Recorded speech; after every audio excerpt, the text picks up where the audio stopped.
ಸ್ನೇಹಿತರೆ, ಜಗತ್ ಪ್ರಸಿದ್ಧವಾದ ವ್ಯಕ್ತಿ ಹೆನ್ರಿ ಫೋರ್ಡರ ಬಗ್ಗೆ ಯಾರಿಗೆ ತಾನೇ ಗೊತ್ತಿಲ್ಲ.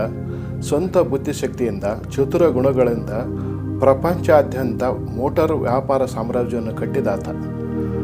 ಮೊದಲು ಹೆನ್ರಿ ಫೋರ್ಡರವರು ಕೆಲಸ ಮಾಡುತ್ತಿದ್ದ ಒಂದು ಸಂಸ್ಥೆಯಲ್ಲಿ ಬೇರೊಬ್ಬ ವ್ಯಕ್ತಿಯು ಕೆಲಸ ಮಾಡುತ್ತಿದ್ದ. ಇಬ್ಬರ ಕೆಲಸ ಒಂದೇ ರೀತಿಯಾಗಿತ್ತು, ಇಬ್ಬರ ವೇತನವೂ ಒಂದೇ ಆಗಿತ್ತು. ಆ ವ್ಯಕ್ತಿ ಹೆನ್ರಿ ಫೋರ್ಡರ್ಗಿಂತ ಬುದ್ಧಿಶಾಲಿ ಮತ್ತು ಸಮರ್ಥ. ಆದರೆ ದುರದೃಷ್ಟವಶಾತ್ ಆ ವ್ಯಕ್ತಿ $100ಗಳಿಗಿಂತಲೂ ಕಮ್ಮಿ ವೇತನಕ್ಕೆ ಇನ್ನೂ ಆ ಸಂಸ್ಥೆಯಲ್ಲೇ ಕೆಲಸ ಮಾಡಿಕೊಂಡಿದ್ದರೆ ಹೆನ್ರಿ ಫೋರ್ಡ್ ಈಗ ಪ್ರಪಂಚದಲ್ಲೇ ಒಬ್ಬ ಶ್ರೀಮಂತ ವ್ಯಕ್ತಿ ಎನಿಸಿಕೊಂಡವನು. ಒಬ್ಬ ಬಡತನ ಬದುಕಿನಲ್ಲಿ ಜೀವನ ಸಾಗಿಸಿದರೆ ಮತ್ತೊಬ್ಬ ವ್ಯಕ್ತಿ ತನ್ನ ಬುದ್ಧಿಶಕ್ತಿಯನ್ನು ಉಪಯೋಗಿಸಿ ಬಡತನವನ್ನು ಮೀರಿ ಶ್ರೀಮಂತನಾದ. ಒಬ್ಬನಿಗೆ ಬುದ್ಧಿಶಕ್ತಿ ಇದ್ದರೂ ಅದರ ಉಪಯೋಗ ತಿಳಿದಿರಲಿಲ್ಲ. ಮತ್ತೊಬ್ಬ ಸಾಧಾರಣ ಬುದ್ಧಿವಂತನಾಗಿದ್ದರೂ ತನ್ನ ಬುದ್ಧಿಶಕ್ತಿಯನ್ನು ಹೇಗೆ ಉಪಯೋಗಿಸಿಕೊಂಡು ಮುನ್ನಡೆಯಬೇಕೆಂಬ ಜಾಣ್ಮೆ ಇತ್ತು. ಹೆನ್ರಿ ಫೋರ್ಡ್ಗೆ ಆ ಜಾಣ್ಮೆ ಇತ್ತು ಮತ್ತು ಮುನ್ನಡೆಯಬೇಕೆಂಬ ಗುರಿ ಇತ್ತು.